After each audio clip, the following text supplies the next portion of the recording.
யாம் அறிந்த மொழிகளிலே தமிழ் மொழி போல் இனிதாவது எங்கும் காணோம் என்று புகழுக்கும் பெருமைக்கும் உரிய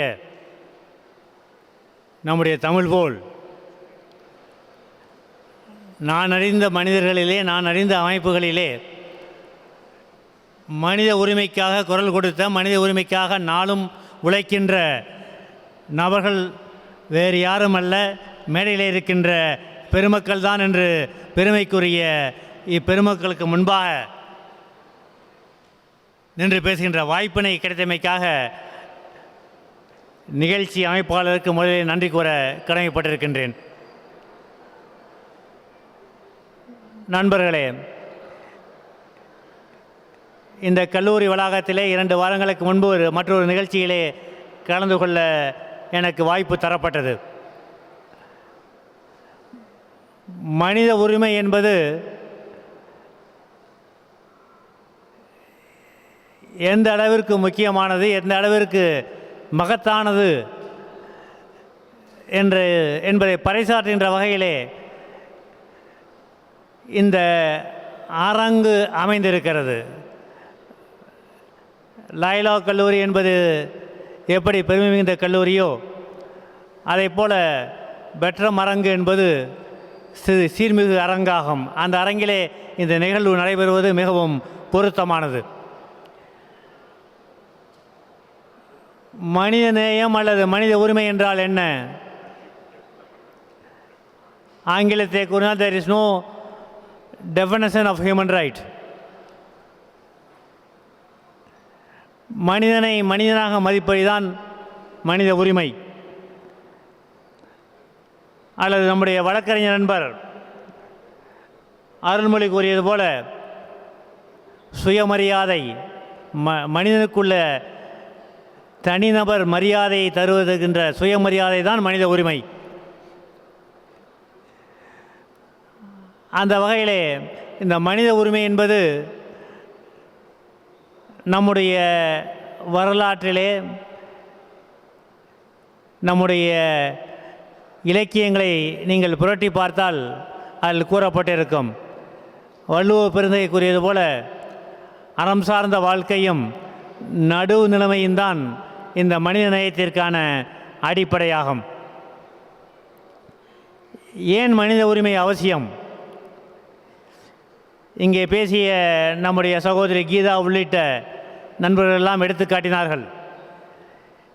எப்படி தொழிலாளர் உரிமை பாதிக்கப்படுகிறது, எப்படி உரிமை பறிக்கப்பட்டவர்கள் குரல் கொடுக்க முடியவில்லை, எப்படி காவல்துறையுடைய அத்துமீறலால் பாதிப்புகள் ஏற்படுகிறது என்பதெல்லாம் எடுத்து காட்டப்பட்டது. ஏன், எதனால் மனித உரிமை பாதிக்கப்படுகிறது, குரல் கொடுக்க முடியவில்லை, அவ்விதம் குரல் கொடுத்தாலும் அது எடுபடவில்லை அல்லது அதற்கான நிவாரணம் உடனே கிடைக்கவில்லை என்று சிந்திக்க வேண்டும்.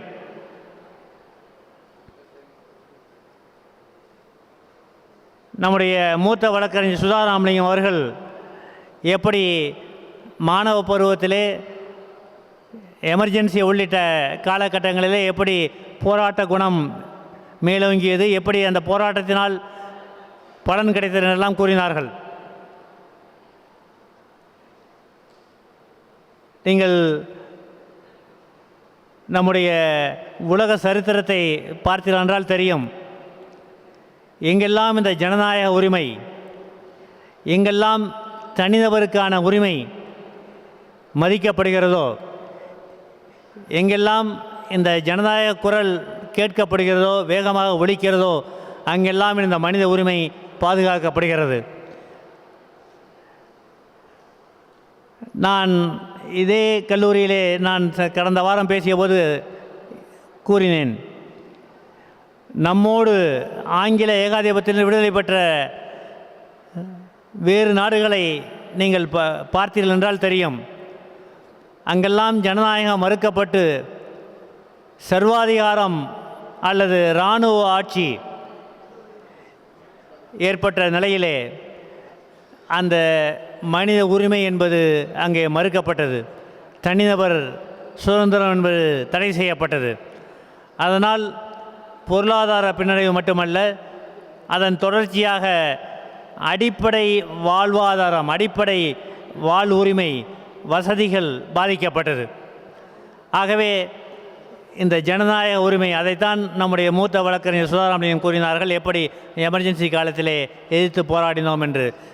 மனித உரிமையும் தனிநபர் உரிமையும் ஜனநாயக உரிமையும் பாதுகாக்கப்பட வேண்டும். நாம் பல்வேறு தரப்பினராக இருக்கலாம். எனக்கு முன்னால் பேசிய நம்முடைய நண்பர் கூறியது போல பல்வேறு இனமாக இருக்கலாம், பல்வேறு மதத்தை சார்ந்தவர்களாக இருக்கலாம், பல்வேறு கருத்துக்களை இருக்கலாம், பல்வேறு கட்சிகளை சார்ந்தவர்களாக இருக்கலாம். ஆனால் அடிப்படையிலே நாம் எல்லாம் மனிதர்கள், மனிதனை மனிதனாக மதிக்க வேண்டும். அந்த சமூக நீதி, அதாவது எனக்கு முன்னால் பேசியது போல நீதிக்கும் சமூக நீதிக்கும் உள்ள வேறுபாட்டை சுட்டிக்காட்டினார்கள். மனிதனை மனிதனாக மதிப்பது, மனிதனுக்குள்ள அடிப்படை உரிமையை தருவதுதான் சமூக நீதி. அந்த சமூக நீதி நம்முடைய சகோதரி கீதா கூறியது போல இந்த மாநிலத்திலே அந்த சமூக நீதிக்கான அடிப்படை அஸ்திவாரம் பலமாக அமைந்ததால்தான் இந்த தொழிலாளர் உரிமை என்பது இங்கே பெருமளவிலே பாதுகாக்கப்படுகிறது. அதற்கான குரலும் தர முடிகிறது. ஆகவே நண்பர்களே, மனித உரிமை என்பது எனக்கு முன்னால் பேசியவர்கள் கூறியது போல அடிப்படை தொழிலாளர் உரிமை அல்லது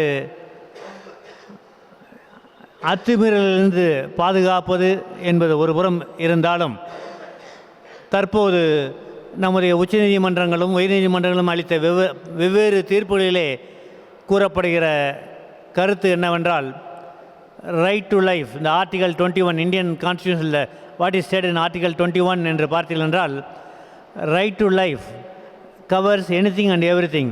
It covers right to food, right to shelter, right to employment, right to education. கல்வி கற்பது என்பது உங்களுக்கு தரப்பட்டுள்ள அடிப்படை உரிமை, ஃபண்டமெண்டல் ரைட்.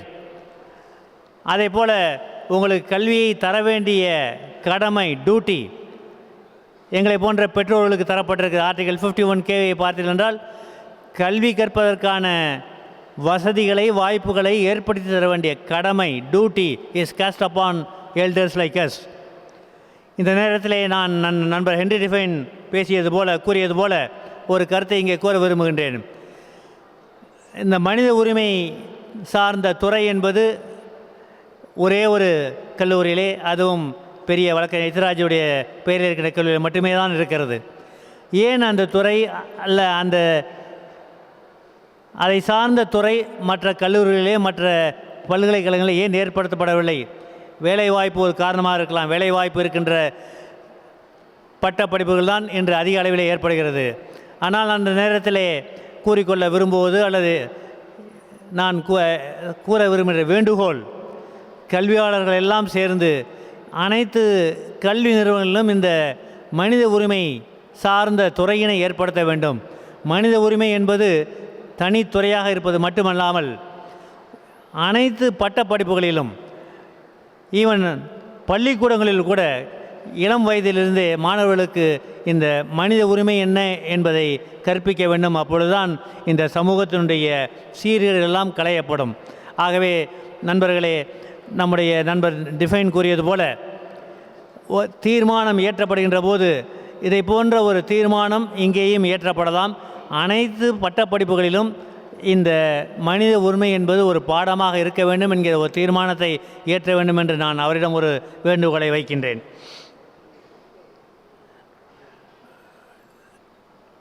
மனித உரிமை, நான் கூறியது போல ரைட் டு லைஃப். அந்த ரைட் டு லைஃப் என்பது இன்றைய தினம்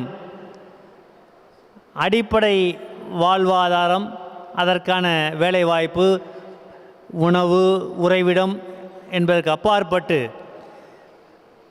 இயற்கை சூழ்நிலை, இயற்கை பாதிப்புகளையும் அந்த மனித உரிமை தொடர்புடையதாக நாம் இன்று பார்க்க வேண்டிய நிலை ஏற்பட்டிருக்கிறது. சமீபத்திலே சென்னையிலே ஏற்பட்ட பெருவெள்ளத்திலே எப்படி எண்ணெய் கசிவு ஏற்பட்டு வட சென்னையிலே எண்ணெய் துறைமுகத்தில் எப்படி பாதிப்பு ஏற்பட்டிருக்கு என்று நீங்கள் பார்த்திருப்பீர்கள். அதனால் என்ன பாதிப்பு, எந்த வகையிலே மனித உரிமை பாதிக்கப்படுகிறது, அந்த பகுதியில் இருக்கின்ற மீனவர்களுடைய வாழ்வாதாரம் பாதிக்கப்படுகிறது, அதன் தொடர்ச்சியாக அதனுடைய தொடர்புடைய தொழில்கள் பாதிக்கப்படுகிறது, வருமான இழப்பு ஏற்படுகிறது. ஆக இந்த இயற்கை சீரழிவு அல்லது பொல்யூஷன், ஏன் இந்த கால நிலை மாற்றங்கள் ஏற்படுகிறது, பொல்யூஷனால் ஏற்படுகின்ற மாற்றங்களால் ஒரு மனிதனுடைய வாழ்வாதார உரிமைகள் பாதிக்கப்படுகிறது. அதனால் அதை நாம் கருத்திலே கொள்ள வேண்டும். இன்றைய தினம் காலையிலே வருகின்ற போது நான் செய்தித்தாளிலே பார்த்தேன் 2 செய்திகள். ஒன்று, அந்தமான் நிக்கோபார் ஐலண்ட், ஏன்னா அந்த அந்தமான் பிரதேசமும் எங்கள் ஆணையத்துடன் இணைக்கப்பட்டிருக்கிறது. அங்கே மக்கள் தொகை கணக்கெடுப்பில் இதுவரை தாழ்த்தப்பட்ட பிரிவு என்பது குறித்து தனிப்பட்ட கணக்கெடுப்பு இல்லை. அதை பார்லிமெண்ட் கமிட்டி, அங்கே சென்ற பார்லிமெண்ட் கமிட்டி அதை கண்டறிந்து நேற்றைய தினம் அதற்கான ஒரு உத்தரவை பிறப்பித்திருக்கிறார்கள். தனிப்பட்ட கணக்கெடுப்பு எடுக்க வேண்டும். அங்கே இருக்கின்ற அந்த யூனியன் டெரிட்டரியில் இருக்கின்ற ஷெட்யூல்ட் காஸ்ட் ஷெட்யூல்ட் கம்யூனிட்டி என்பது குறித்த தனிப்பட்ட கணக்கெடுக்க வேண்டும் என்று கூறியிருக்கிறார்கள். அதே போலவே நாடாளுமன்றத்தில் இயற்றப்பட்ட சட்டங்களை செயல்படுத்துவதற்கான விதிமுறைகள் வகுக்கப்படவில்லை, rules and regulations not framed என கூறி அதற்கான நடவடிக்கை எடுக்கப்பட வேண்டும் என்று இன்றைய செய்தித்தாளிலே செய்தியை பார்த்தேன். ஏன் இதையெல்லாம் செய்யவில்லை? மனித உரிமை என்பது குறித்து நாம் இயற்றப்பட்ட சட்டங்கள் ஏன் செயல்படுத்தப்படவில்லை? செயல்படுத்த என்ன தடை? ஏன் அதில் காலதாமதம்? இது குறித்து நாம் ஆராய வேண்டும். இங்கே பேசிய நம்முடைய சகோதரி கீதா கூறியது போல, கட்டிட தொழிலாளர்கள் அல்லது வேறு துறை சார்ந்த தொழிலாளர்கள் எல்லாம் அவர்களுக்குள்ள உரிமையை பெறுவதற்கு பல்வேறு தடைகள் இருக்கின்றன. இந்த புலம்பெயர்ந்த தொழிலாளர்கள், அதுவும் குறிப்பாக வட மாநிலங்களிலிருந்து மிகுதியான தொழிலாளர்கள் இங்கே வருகிறார்கள். அவர்களுக்கு என்ன உரிமை இருக்கிறது, என்ன தரப்படும் என்பது அறிந்து கொள்வதற்கு கூட மொழி ஒரு தடையாக இருக்கிறது, அல்லது பல்வேறு காரணங்கள் இருக்கின்றன. அந்த புலம்பெயர்ந்த தொழிலாளர்கள் குறித்து பேசுகின்ற போது, நான் சமீபத்தில் ஒரு கருத்தரங்களை பேசிய போது, வெளிநாடுகளுக்கு செல்கின்ற நம்முடைய மாநில சேர்ந்த தொழிலாளர்கள் சில இடங்களிலே சில நேரங்களில் சந்திக்கின்ற இடையூறுகளை களைவதற்கு அல்லது அவர்களுக்கான நிவாரணத்தை பெற்று தருவதற்கு பல்வேறு தடைகள் இருக்கின்றன. ஏனென்றால் மல்டிநேஷ்னல் அக்ரிமெண்ட் ஏற்பட்டிருந்த போதிலும், ஐக்கிய நாடுகள் சபையிலே அதற்கான தீர்மானங்கள் இயற்றப்பட்ட போதிலும், பைலேட்ரல் அக்ரிமெண்ட், இரு நாடுகளுக்கிடையான உடன்படிக்கை அல்லது நடைமுறை ரெகுலேஷன்ஸ் கையெழுத்திடப்படாததால் அதை செயல்படுத்த முடியவில்லை. அதனால் காலதாமதம் ஏற்படுகிறது, நிவாரணம் உடனடியாக தர முடியவில்லை. இதை போன்ற நடைமுறையில் இருக்கின்ற பல்வேறு சிக்கல்கள் காரணமாக இந்த மனித உரிமையை பெறுவதிலே பல சிக்கல்கள் ஏற்படுகிறது. இதையெல்லாம் களைவதற்கு நீங்கள் எல்லாம் சிந்திக்க வேண்டும். ஏனென்றால் முன்னால் பேசிய பேச்சாளர் கூறியது போல, எங்களுடைய சிந்தனை ஓட்டம் என்பது எங்களுடைய வயதுக்கு ஏற்ப அமைந்திருக்கும். பல்வேறு புதிய சிந்தனைகள், புதிய எண்ணங்கள், புதிய தாக்கங்கள் உங்களிடையே ஏற்பட்டிருக்கலாம், உங்களிடையே இருக்கலாம். அதை நீங்கள் கூறுகின்ற போது அதை உள்வாங்கி அதை செயல்படுத்துகின்ற வாய்ப்பு எங்களுக்கு கிடைக்கும். ஆகவே மாணவ நண்பர்களே, உங்களுடைய கருத்துக்களை, உங்களுடைய எண்ணங்களை நீங்கள் வெளிப்படையாக தைரியமாக கூற முன் வர வேண்டும். அவ்விதம் கூறுகின்ற போது அந்த தாக்கம் எங்களிடையே ஏற்படும். அதனால் கிடைக்கின்ற பலன் நம்முடைய பாதிக்கப்பட்ட அல்லது பாதிப்புக்குள்ளான நிவாரணம் பெற வேண்டிய நிலையில் இருக்கின்ற நண்பர்களுக்கு போய் சேரும். ஆக இந்த கருத்தரங்கு என்பது எங்களுடைய பேச்சு மட்டுமல்ல, நீங்கள் கூறுகின்ற கருத்துக்களையும் சேர்ந்து உள்வாங்கி அதனால் ஏற்படுகின்ற இறுதி கருத்து நம்முடைய தேவைக்குள்ளான அல்லது பாதிப்புக்குள்ளான உதவி தேவைப்படுகின்ற நண்பர்களுக்கு உதவியை பெறுவதில் அல்லது நம்முடைய நிவாரணத்தை அவர்களுக்கு பெற்றுத் தருவதற்கான நடவடிக்கைகளை விரைவாக செய்வதற்கு உதவியாக இருக்கும் என்ற வகையிலே இந்த கருத்தரங்கம் பயனுள்ளதாக இருக்கும்.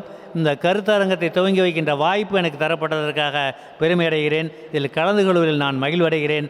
இந்த நிகழ்ச்சியை துவங்கி வைத்து இந்த நிகழ்வு வெற்றிகரமாக நடக்க வேண்டும் என்று வாழ்த்தி நிறைவு செய்கிறேன். நன்றி, வணக்கம்.